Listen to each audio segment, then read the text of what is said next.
The subconscious mind, the connecting link. The 11th step toward riches. The subconscious mind consists of a field of consciousness, in which every impulse of thought that reaches the objective mind through any of the 5 senses, is classified and recorded, and from which thoughts may be recalled or withdrawn as letters may be taken from a filing cabinet. It receives and files sense impressions or thoughts, regardless of their nature. You may voluntarily plant in your subconscious mind any plan, thought, or purpose which you desire to translate into its physical or monetary equivalent. The subconscious acts first on the dominating desires which have been mixed with emotional feeling, such as faith. Consider this in connection with the instructions given in the video on desire, for taking the 6 steps there outlined, and the instructions given in the video on the building and execution of plans, and you will understand the importance of the thought conveyed. The subconscious mind works day and night. Through a method of procedure, unknown to man, the subconscious mind draws upon the forces of infinite intelligence for the power with which it voluntarily transmutes one's desires into their physical equivalent, making use, always, of the most practical media by which this end may be accomplished. You cannot entirely control your subconscious mind, but you can voluntarily hand over to it any plan, desire, or purpose which you wish transformed into concrete form. Watch, again, instructions for using the subconscious mind, in the video on autosuggestion. There is plenty of evidence to support the belief that the subconscious mind is the connecting link between the finite mind of man and infinite intelligence. It is the intermediary through which one may draw upon the forces of infinite intelligence at will. It, alone, contains the secret process by which mental impulses are modified and changed into their spiritual equivalent. It, alone, is the medium through which prayer may be transmitted to the source capable of answering prayer. The possibilities of creative effort connected with the subconscious mind are stupendous and imponderable. They inspire one with awe. I never approach the discussion of the subconscious mind without a feeling of littleness and inferiority due, perhaps, to the fact that man's entire stock of knowledge on this subject is so pitifully limited. The very fact that the subconscious mind is the medium of communication between the thinking mind of man and infinite intelligence is, of itself, a thought which almost paralyzes one's reason. After you have accepted, as a reality, the existence of the subconscious mind, and understand its possibilities, as a medium for transmuting your desires into their physical or monetary equivalent, you will comprehend the full significance of the instructions given in the chapter on desire. You will also understand why you have been repeatedly admonished to make your desires clear, and to reduce them to writing. You will also understand the necessity of persistence in carrying out instructions. The 13 principles are the stimuli with which you acquire the ability to reach, and to influence your subconscious mind. Do not become discouraged, if you cannot do this upon the first attempt. Remember that the subconscious mind may be voluntarily directed only through habit, under the directions given in the video on faith. You have not yet had time to master faith. Be patient. Be persistent. A good many statements in the chapters on faith and autosuggestion will be repeated here, for the benefit of your subconscious mind.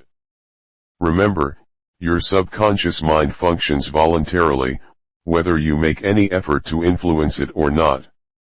This, naturally, suggests to you that thoughts of fear and poverty, and all negative thoughts serve as stimuli to your subconscious mind, unless you master these impulses and give it more desirable food upon which it may feed. The subconscious mind will not remain idle. If you fail to plant desires in your subconscious mind, it will feed upon the thoughts which reach it as the result of your neglect. We have already explained that thought impulses, both negative and positive, are reaching the subconscious mind continuously, from the 4 sources which were mentioned in the video on sex transmutation.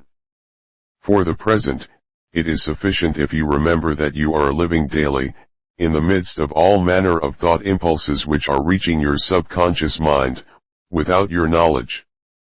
Some of these impulses are negative, some are positive. You are now engaged in trying to help shut oil the flow of negative impulses, and to aid in voluntarily influencing your subconscious mind, through positive impulses of desire. When you achieve this, you will possess the key which unlocks the door to your subconscious mind. Moreover, you will control that door so completely, that no undesirable thought may influence your subconscious mind. Everything which man creates, begins in the form of a thought impulse. Man can create nothing which he does not first conceive in thought. Through the aid of the imagination, thought impulses may be assembled into plans. The imagination, when under control, may be used for the creation of plans or purposes that lead to success in one's chosen occupation. All thought impulses, intended for transmutation into their physical equivalent, voluntarily planted in the subconscious mind, must pass through the imagination, and be mixed with faith. The mixing of faith with the plan, or purpose, intended for submission to the subconscious mind, may be done only through the imagination. From these statements, you will readily observe that voluntary use of the subconscious mind calls for coordination and application of all the principles. Ella Wheeler Wilcox gave evidence of her understanding of the power of the subconscious mind when she wrote, "You never can tell what a thought will do in bringing you hate or love. For thoughts are things, and their airy wings are swifter than carrier doves. They follow the law of the universe. Each thing creates its kind, and they speed o'er the track to bring you back whatever went out from your mind." Miss Wilcox understood the truth, that thoughts which go out from one's mind, also embed themselves deeply in one's subconscious mind, where they serve as a magnet, pattern, or blueprint by which the subconscious mind is influenced while translating them into their physical equivalent. Thoughts are truly things, for the reason that every material thing begins in the form of thought energy. The subconscious mind is more susceptible to influence by impulses of thought mixed with feeling or emotion, than by those originating solely in the reasoning portion of the mind. In fact, there is much evidence to support the theory, that only emotionalized thoughts have any action influence upon the subconscious mind. It is a well-known fact that emotion or feeling rules the majority of people. If it is true that the subconscious mind responds more quickly to, and is influenced more readily by thought impulses which are well mixed with emotion, it is essential to become familiar with the more important of the emotions. There are 7 major positive emotions, and 7 major negative emotions. The negatives voluntarily inject themselves into the thought impulses, which ensure passage into the subconscious mind. The positives must be injected, through the principle of autosuggestion, into the thought impulses which an individual wishes to pass on to his subconscious mind. Instructions have been given in the video on autosuggestion. These emotions, or feeling impulses, may be likened to yeast in a loaf of bread, because they constitute the action element, which transforms thought impulses from the passive to the active state. Thus may one understand why thought impulses, which have been well mixed with emotion, are acted upon more readily than thought impulses originating in cold reason. You are preparing yourself to influence and control the inner audience of your subconscious mind, in order to hand over to it the desire for money, which you wish transmuted into its monetary equivalent. It is essential, therefore, that you understand the method of approach to this inner audience. You must speak its language, or it will not heed your call. It understands best the language of emotion or feeling.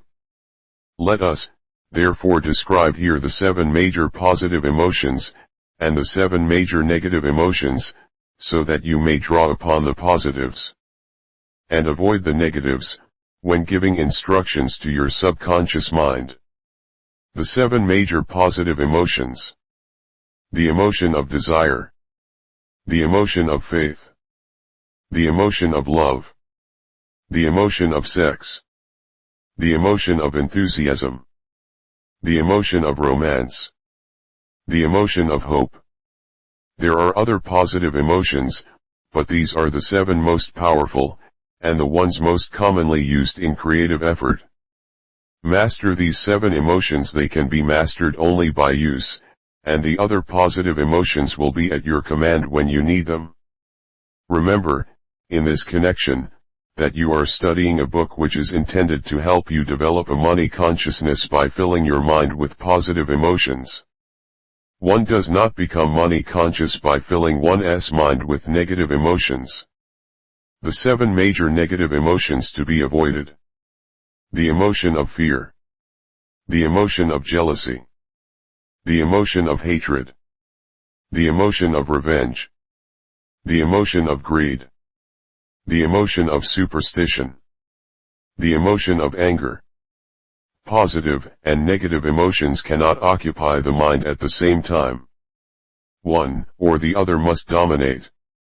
It is your responsibility to make sure that positive emotions constitute the dominating influence of your mind. Here the law of habit will come to your aid. Form the habit of applying and using the positive emotions. Eventually, they will dominate your mind so completely, that the negatives cannot enter it. Only by following these instructions literally, and continuously, can you gain control over your subconscious mind. The presence of a single negative in your conscious mind is sufficient to destroy all chances of constructive aid from your subconscious mind. If you are an observing person, you must have noticed that most people resort to prayer only after everything else has failed. Or else they pray by a ritual of meaningless words.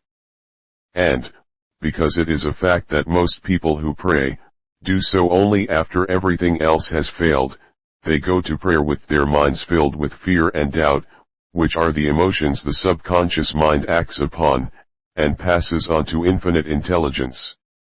Likewise, that is the emotion which infinite intelligence receives, and acts upon. If you pray for a thing, but have fear as you pray, that you may not receive it, or that your prayer will not be acted upon by infinite intelligence, your prayer will have been in vain. Prayer does, sometimes, result in the realization of that for which one prays. If you have ever had the experience of receiving that for which you prayed, go back in your memory, and recall your actual state of mind, while you were praying, and you will know, for sure, that the theory here described is more than a theory. The time will come when the schools and educational institutions of the country will teach the science of prayer. Moreover, then prayer may be, and will be reduced to a science. When that time comes, it will come as soon as mankind is ready for it, and demands it. No one will approach the universal mind in a state of fear, for the very good reason that there will be no such emotion as fear. Ignorance, superstition, and false teaching will have disappeared, and man will have attained his true status as a child of infinite intelligence. A few have already attained this blessing. If you believe this prophecy is far-fetched, take a look at the human race in retrospect. Less than 100 years ago, men believed the lightning to be evidence of the wrath of God, and feared it. Now, thanks to the power of faith, men have harnessed the lightning and made it turn the wheels of industry. Much less than 100 years ago, men believed the space between the planets to be nothing but a great void, a stretch of dead nothingness. Now, thanks to this same power of faith, men know that far from being either dead or a void, the space between the planets is very much alive, that it is the highest form of vibration known, excepting, perhaps, the vibration of thought. Moreover, men know that this living, pulsating, vibratory energy which permeates every atom of matter, and fills every niche of space, connects every human brain with every other human brain. What reason have men to believe that this same energy does not connect every human brain with infinite intelligence? There are no toll gates between the finite mind of man and infinite intelligence. The communication costs nothing except patience, faith, persistence, understanding, and a sincere desire to communicate. Moreover, the approach can be made only by the individual himself. Paid prayers are worthless. Infinite intelligence does no business by proxy. You either go direct, or you do not communicate. You may buy prayer books and repeat them until the day of your doom, without avail. Thoughts which you wish to communicate to infinite intelligence, must undergo transformation, such as can be given only through your own subconscious mind. The method by which you may communicate with infinite intelligence is very similar to that through which the vibration of sound is communicated by radio. If you understand the working principle of radio, you of course, know that sound cannot be communicated through the ether until it has been stepped up, or changed into a rate of vibration which the human ear cannot detect. The radio sending station picks up the sound of the human voice, and scrambles, or modifies it by stepping up the vibration millions of times. Only in this way, can the vibration of sound be communicated through the ether. After this transformation has taken place, the ether picks up the energy which originally was in the form of vibrations of sound, carries that energy to radio receiving stations. And these receiving sets step that energy back down to its original rate of vibration so it is recognized as sound. The subconscious mind is the intermediary, which translates one's prayers into terms which infinite intelligence can recognize, presents the message, and brings back the answer in the form of a definite plan or idea for procuring the object of the prayer.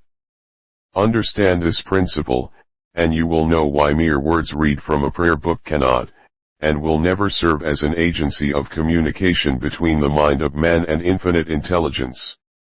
Before your prayer will reach infinite intelligence, a statement of the author's theory only, it probably is transformed from its original thought vibration into terms of spiritual vibration. Faith is the only known agency which will give your thoughts a spiritual nature. Faith and fear make poor bedfellows. Where one is found, the other cannot exist.